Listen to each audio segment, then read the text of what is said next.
వచ్చినాయి, పర్వాలేదు. కాకపోతే వీళ్ళు ఓట్లకి తిరిగినంత ఇదిగా ఇప్పుడు మనుషుల దగ్గరికి వచ్చి ఏం ప్రాబ్లం ఏంటనేది కనుక్కోవట్లా. ఇప్పుడు గెలిచిన తర్వాత ప్రతి ఒక్క నాయకుడు ఎక్కడా కూడా రోడ్డు మీద మనల్ని చూసింది లేదు, పట్టించుకున్నది లేదు. పోతే ఇంకా పథకాల విషయంకి వస్తే సూపర్ 6 అన్నారు, ఆ నెల అంటున్నారు, దాటుకుంటూ వెళ్ళిపోతున్నారు. కానీ దాన్ని పట్టించుకోవట్లే, పెట్టట్లేదు.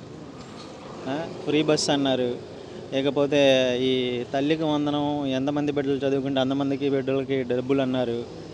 ఈ తల్లికి వందనం వచ్చేసరికి ఇప్పుడు ఎడ్యుకేషన్ అనేసరికి ఎవరికైనా సరే ఇంపార్టెంట్. దాన్ని అనవసరంగా వీళ్ళు డిస్టర్బ్ చేసి ఇప్పుడు ఇవ్వకపోవడం పోగా వీళ్ళు ఇస్తానని ఆశపడి ఆ స్కూల్ యాజమాన్యాలు ఆ ఫీజులు అనేది రేట్లు పెంచుకొని కూర్చోవడం అనేది చాలా ఇబ్బందికరంగా తయారైంది. అయితే ఒక పరంగా ఈ అంశాలన్నీ సంక్షేమము అభివృద్ధికి రిలేటెడ్గా ఉంటే కనుక ఇటుపక్కేమో అరెస్టుల పరంపర కొనసాగుతుంది. పోసాని కృష్ణమురళి, వంశీ, అంతకుముందు బోరుగడ్డ అనిల్ కుమార్, ఇప్పుడేమో రోజా అంటున్నారు నెక్స్ట్ లిస్టులో. మరి ఇంకేం గోరంట్ల మాధవ్ గారికి ఆల్రెడీ ఇచ్చొచ్చారు నోటీసులు. ఇవన్నీ ఎలా ఉండబోతాయి? మళ్ళీ వీళ్ళు వచ్చినా అయ్యే చేస్తారు, వాళ్ళు వచ్చినా అయ్యే చేస్తారు. ఇదే పారంపర్యంగా అయిపోతుంది. అవన్నీ ఫస్ట్ కా నుంచి కామన్గా జరిగే విషయాలే కదా. రాజకీయ నాయకులు అంటే ఇప్పుడు మేము చెయ్యం అంటారు, అది సైడ్ నుంచి అలా జరుగుతూనే వెళ్తూనే ఉంటుంది. అది కామన్గానే జరుగుతూ ఉంటాయి. దాన్ని మనం పట్టించుకోవచ్చు, పట్టించుకోకపోవచ్చు, అనేది మనకు అనవసరం. కాకపోతే జనాలకి చేయాల్సింది చేస్తే ఏదైనా సరే బెటర్గా ఉంటుంది. అయితే అన్న ఇదే నిన్న బడ్జెట్లో కూడా కొంత విషయం ఏంటంటే గతంలో ఏ వర్గాలకైతే కరెంట్లు ఉచితంగా ఉచితంగా ఇచ్చారో 200 యూనిట్ల వరకు, అది 400 యూనిట్ల వరకు పెంచుతామంటున్నారు. ఒక పక్క కరెంట్ ఛార్జీల భారం పెరిగి కరెంటు బిల్లులు కట్టే వాళ్ళపైన మరొక భారంగా ఏమైనా మారుతుందా, లేకపోతే రాయితీల పరంగా పక్కకు తీస్తారా అనేది ఒక క్వశ్చన్గా మారింది. అది మరి ఇచ్చేదైతే నిజమే, 200 వరకు వస్తున్నాయి. ఇప్పుడు మరి పెంచేది అనేది ఎందుకు అనేది తెలీదు.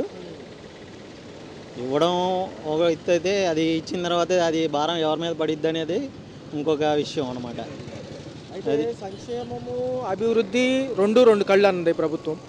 సంక్షేమం చూసేవాళ్ళేమో బిలో పవర్టీ లైన్లో ఉంటారు, ఎప్పుడు కూడా మధ్యతరగతి కంటే కింద ఉంటారు. అభివృద్ధి చూసేవాళ్ళు కంపెనీలు, ఇండస్ట్రీలు, వ్యాపారాలకు ఎక్కువ ఇస్తూ ఉంటారు. మరి ఏదైనా రెండు తక్కిట్లో లాగా తోగాలి కదా, రెండు విధంగా ఒకే విధంగా. లేదు అంటే కనుక వీళ్ళు హట్ అయినా ఓట్లు తారుమారు అవుతాయి, వాళ్ళు హట్ అయినా ఓట్లు తారుమారు అవుతాయి అని గతంలో చూసాం మనం. మరి ఎలా ఉండబోతుంది రాబోయే భవిష్యత్తు? మ్యాక్సిమం సంక్షేమాలకే ఇస్తే బెటర్. ఎందుకంటే ఇవాళ రేపున చదువుకున్నాడు ఎవడో వచ్చి కూడా బయటకు ఓటేసినట్టు ఎక్కడా కనపట్టలే మనకి, అవునా? మ్యాక్సిమం లో క్లాస్ వాళ్ళు మాత్రమే వచ్చి ఓట్లు వేసి బయటికి ఇదవుతున్నారు. వాళ్ళని కాపాడుకుంటే వీళ్ళు ఏమన్నా నెక్స్ట్ మళ్ళీ వచ్చే అవకాశం ఉంటుందేమో. కానీ ఈ ఇంకా వ్యాపారాల అభివృద్ధి అంటే వాళ్ళ విషయం వాళ్ళది జరుగుతూనే ఉంటుంది. వాళ్ళు వచ్చి ఓటు వేసినా వేయకపోయినా వాళ్ళకి జరుగుతూనే ఉంటుంది. ఏది చూసుకున్నా బటన్ నొక్కడం ఎంతసేపు ముసలమ్మైన నొక్కిద్దని బాబు గారు అన్నారో చూసాము. సంక్షేమంతో ఉంటేనేమో పేద ప్రజలకు దగ్గరగా ఉన్నాడు ఆ ముఖ్యమంత్రి అంటున్నారు. మరి ఇప్పుడు వీళ్ళు దగ్గర అవుతారా? పవన్ కళ్యాణ్ గారు కూడా ఎన్నో వ్యాఖ్యలు చేస్తున్నారు. కేంద్ర సపోర్ట్ కూడా గట్టిగా ఉంది. ముందుకెళ్ళడానికి ఎందుకు ఆలోచిస్తుంది ప్రభుత్వం? ఆ ప్రభుత్వం దగ్గరగా ఉంది, ఈ ప్రభుత్వం దగ్గరగా ఉన్నదన్న కాదు, ప్రజలకు చేయడానికే కదా ప్రభుత్వం అనేది. ఇప్పుడు ఉన్నవాడినిగా చేయడానికి కాదు, లేని వాడిని కూడా ఉన్నవాడిగా చేయాలి ప్రభుత్వం అంటే. అదే కదా కావాల్సింది. భవిష్యత్తు ఎలా ఉండబోతుంది 4 ఏళ్లలో?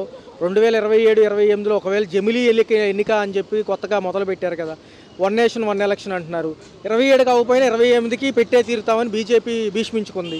మరి కూటమిలో వీళ్ళందరూ కలిసి ఉన్నారు కాబట్టి ముందంజు వెళ్తారా, లేకపోతే ఎలా ఉంటుంది అంటారు? టైం ఉంది కాబట్టి. అంటే వీళ్ళు చేసే పథకాలను బట్టి, వీళ్ళు ముందుకెళ్లే విధానాన్ని బట్టి అయితే ప్రస్తుతానికి ప్రజలైతే వ్యతిరేకంగానే ఉన్నారు ఇప్పుడైతే. మరి తర్వాత ఎట్లా ఉంటుంది అనేది చూడాలి. ఈ 9 నెలల ప్రభుత్వంలో అయితే ప్రజలైతే వ్యతిరేకంగానే ఉన్నారు. అరెస్టుల పర్వంలో నెక్స్ట్ లిస్టులో ఎవరుండొచ్చని ఒక ఊహాగానంగా అడిగితే అదంతా వేరే విషయం. ఎవరైనా ఉండొచ్చు. ఇవాళ మనం ఇది చెప్తే వాళ్ళు వచ్చినప్పుడు వీళ్ళు వచ్చినప్పుడు వాళ్ళు, అది కామన్. అసెంబ్లీ సమావేశాలు అయిన నిమిత్తం కూడా చెప్పారు, మిగతా అన్నీ ఇంకా ఆగమంటున్నారు. ఎందుకంటే పట్టభద్రుల ఎమ్మెల్సీ ఎలక్షన్స్ కూడా 27 అయిపోయినాయి. సో ఈ యొక్క సమావేశాలు ఇవాళ రేపు మళ్ళీ వాయిదా సోమవారం నుంచి. సో ఇల్లులు ఇస్తామంటున్నారు. ఎలా అనిపిస్తుంది? అదే ఎప్పుడు ఇస్తారు రేట్లు? ఎప్పటికి ఇస్తామని అంటున్నారు, కానీ అక్కడ ఇంకా పనులు స్టార్ట్ అయినాయి కూడా తెలియట్లేదు. మేము ఎలా అంటే అక్కడికి ఎలా అంటే మాకు కష్టమే కదా. జక్కంపొడి ఇప్పటిదాకా ఏమీ లేదు, అక్కడంతా ఎలా పడితే అలా ఉంది, ఇష్టమైనట్టు ఉంది అలాగా. అదే గతంలో ఎప్పుడు అప్లై చేద్దాం? ఎప్పుడు ఇస్తారా మేము ఎదురు చూస్తున్నాం. ఎందుకంటే మాకు ఇంటి అద్దెలు కట్టుకోలేకపోతున్నాం, సరే ఇస్తారని ఎదురు చూస్తున్నాం. ఎప్పటికే 50,000 కట్టాం. ఆ 50,000కి మళ్ళీ వడ్డీ పడుతుంది అక్కడ. ఎప్పటికీ నాకు బ్యాంకులో 18,000 అయినా ఉంది. మళ్ళీ ఉన్న ఎప్పుడు డబ్బులు లాగేశారు, ఉన్న 2,000 లాగేశారు. ఇంకా మేము ఎలాగా చెప్తున్నారు వడ్డీ మాఫీ చేస్తా ఉన్నారు. ఎప్పుడు చేస్తారో తెలియదు. అది చేసేదా మాకు టెన్షన్. ఇప్పుడేమో మాకు సివిల్ స్కోర్ పడిపోయింది అక్కడ. ఏమైనా లోన్ తీసుకోవడం మాకు కష్టం కదా. సూపర్ 6లో భాగంగా చెప్పిన పథకాల్లో భాగంగా అయితే ఏంటంటే నిరుద్యోగ భృతి ఎవరైతే ఉద్యోగాలు లేవు, తర్వాత ఏమో మహిళలకు 18 ఏళ్ళు దాటిన వాళ్ళకి 1,500 అన్నారు, అది ఆగింది. తర్వాత ఏంటి అంటే మహిళలకు ఉచిత బస్సు ప్రయాణం, ఇవి కూడా కావాలంట. దానికి ఎక్కడ వ్యాపారాల్లో వేకెన్సీస్ లేవు. చేయలాగా చేస్తున్నాం. ఇంకో స్విగ్గీ చేస్తున్నాం. వాళ్ళు మాతో ఇలాగ స్విగ్గీ 20 రూపాయలు 2 కిలోమీటర్లు 5 కిలోమీటర్లు. ఇప్పుడు పొద్దున్న ఎక్కాను, ఇప్పుడు దాకా 170 రూపాయలు వచ్చింది. ఏం చేసుకోవాలి? పెట్రోల్కే పెట్టగల, దానికే పెట్టాలా, ఏం చేయాలో కూడా తెలియట్లా. అవి ఉన్నాయా అసలు? పనులు లేవు. వీళ్ళు ఎవరు తప్పుగా పరిస్థితి అలా ఉంది. అక్కడ డబ్బులు లేవంటున్నారు ఖజానాలు ఏం చేస్తారు? వాళ్ళైనా సరే ఉన్న వాళ్ళని అడ్జస్ట్ చేస్తున్నారు. అది ఆల్రెడీ ఇప్పుడు ఇచ్చిన పథకాలకు కూడా కోత బడ్జెట్టే ఉంది చాలా వరకు. మరి ఎట్లా సరిపెడదాం? సరిపెడుతున్నారు కూటమి ప్రభుత్వం అనేది, సరిపెడుతుంది. కాకపోతే మరి ఏం చేస్తారు? వాళ్ళైనా ఏం చేయడానికి లేదు, ప్రజలమే కదా పడేది. మనం అర్థం చేసుకోవాలి. వాళ్ళు కష్టం. అమౌంట్ ఉంటే ఎవరైనా చేయడానికి ఉంటుంది. అక్కడ అమౌంట్ లేదు, వాళ్ళని అడ్జస్ట్ చేస్తున్నారు. అది అంతే. పాపం రైతులకు కూడా ఈసారి అన్యాయమే జరిగినట్టుగా ఉంది. అది నేను చెప్పలేనన్నా. నేను బాగా చెప్తున్నాను. నాదేంటంటే టిట్ కోసెస్ కావాలి మాకు. ఇప్పటిదాకా రాలేదు. ఆ టిట్ కోసం అడుగుతున్నాం. ఇస్తామంటున్నారు జూన్ జూలైలో అంటున్నారు. మరి అది వచ్చేదాకా కూడా మాకు నమ్మకం లేదు కదా. వస్తే మేము సాటిస్ఫై, మాకు అయ్యో ఇలా వచ్చిందని నమ్మకం ఉంటుంది. అది ఎప్పుడు వస్తుందో కూడా తెలియట్లేదు. కరెంట్ ఛార్జీలకు సంబంధించి ఇంతవరకు ఛార్జీలు అయితే మామూలుగా అట్లా బిల్లు వాసిపోతుంది. మేము కాల్చారు 170 రూపాయలు అయితే ఆ టారిఫ్ ఛార్జెస్ అని ఈ టారిఫ్ ఛార్జెస్ అని చెప్పి దాదాపు నేను కాల్చేది 170 రూపాయలు అయితే ఫిక్స్డ్ ఛార్జీలు, సర్వీస్ ఛార్జీలు అని మొత్తం కలిపి 400 కడుతున్నాం. వచ్చే ఆదాయం ఏమో పిసిరంతా కట్టుకునేదే అంతా. అది ఏం లేదని ఇన్ఫర్మేషన్ ఉందా హౌసెస్ గురించి? ఏమీ చెప్పట్లా. ఎవరైనా మాకు తెలియదు అంటున్నారు అంతే. అక్కడ విఎంసీకి వెళ్తే కొంచెం చెప్తున్నారు, అదైనా సరే వస్తాయని చెప్తున్నారు. కానీ సరిగ్గా ఇన్ఫర్మేషనే లేదు. కొన్ని బ్యాంకులు అయితే పెంచినట్టుగా చెప్పారు, అది లేదు. మాకు ఏ విషయం చెప్పట్లేదు. తిరుగుతున్నాం ఉంటే బ్యాంకుల చుట్టూ అంతే. వాళ్ళేమో ఎన్పీలు అయిపోతున్నాయి, ఎలా కట్టరా అని వాళ్ళు అడుగుతున్నారు. ఏం చేయాలో కూడా తెలియట్లేదు. సంక్షేమం 2 కళ్ళు అంటుంది ప్రభుత్వం.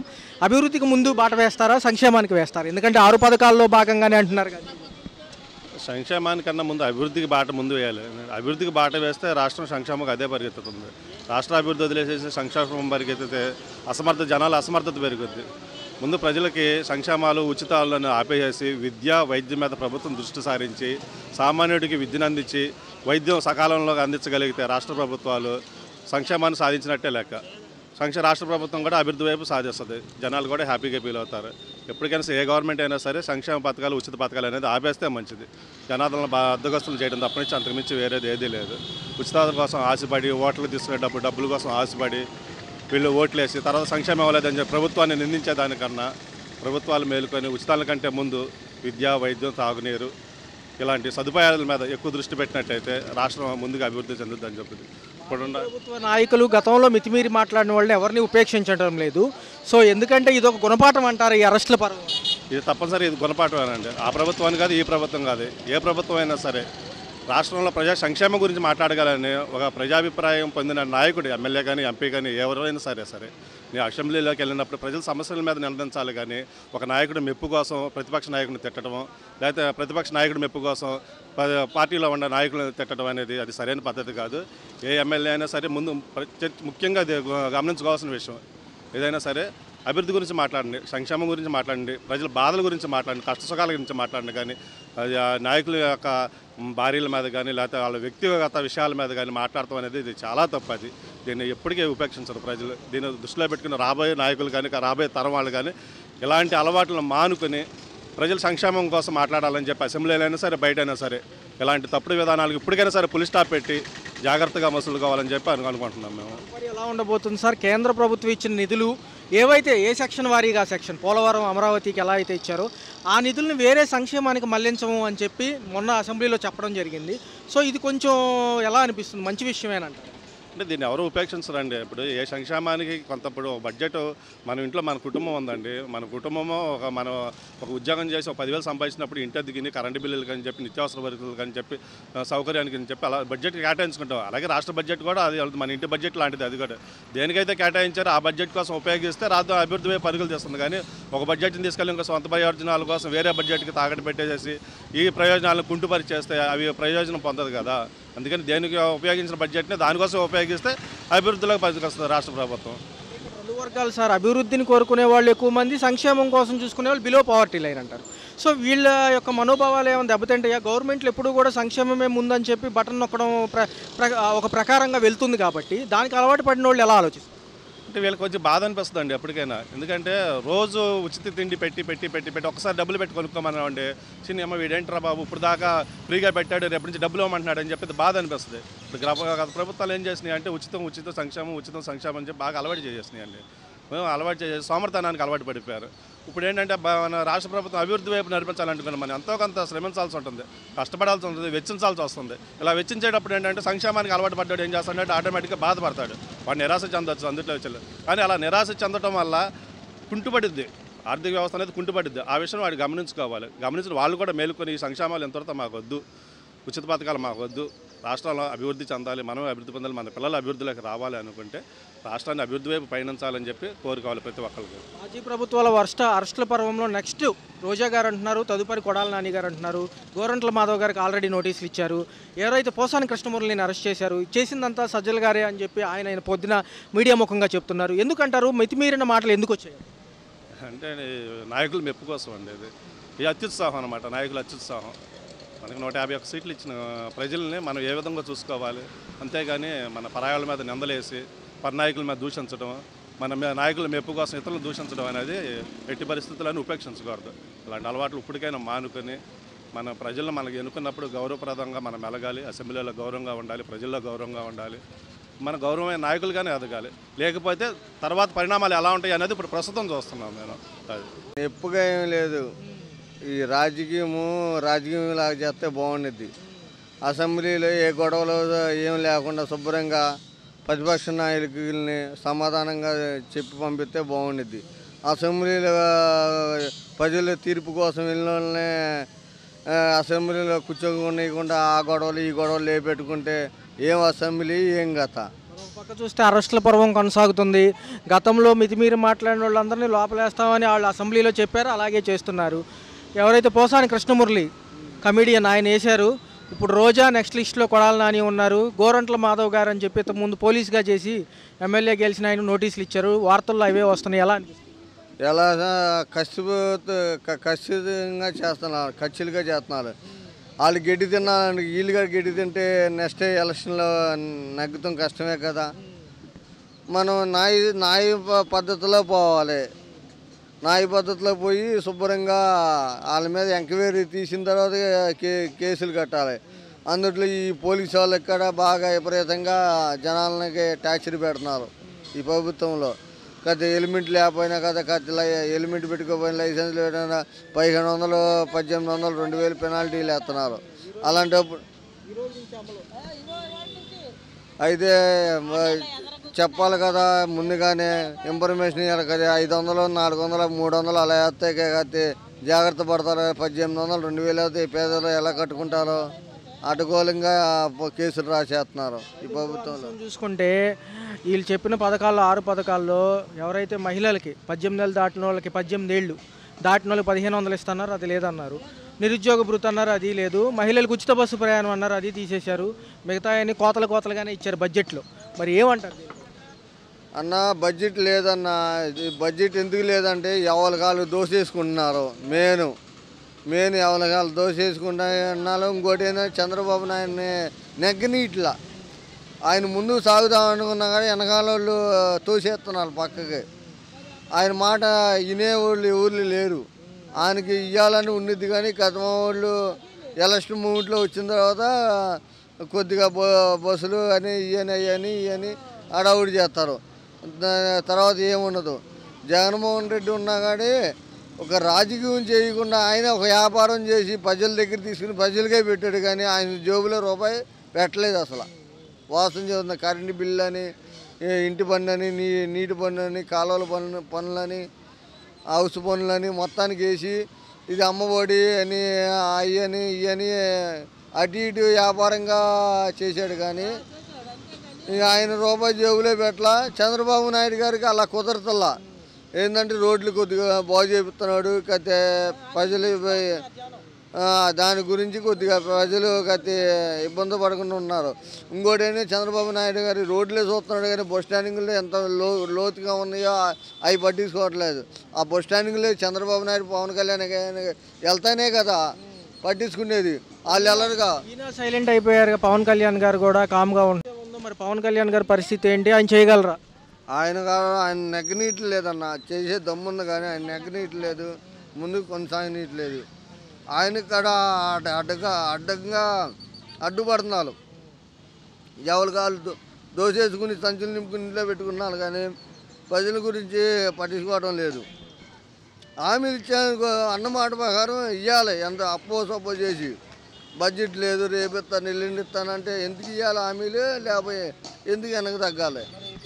ఈ పథకాలు పొందేవాళ్ళు తర్వాత అభివృద్ధి అటుపక్క కావాలనుకునే వాళ్ళు ఇద్దరూ చూస్తున్నారు.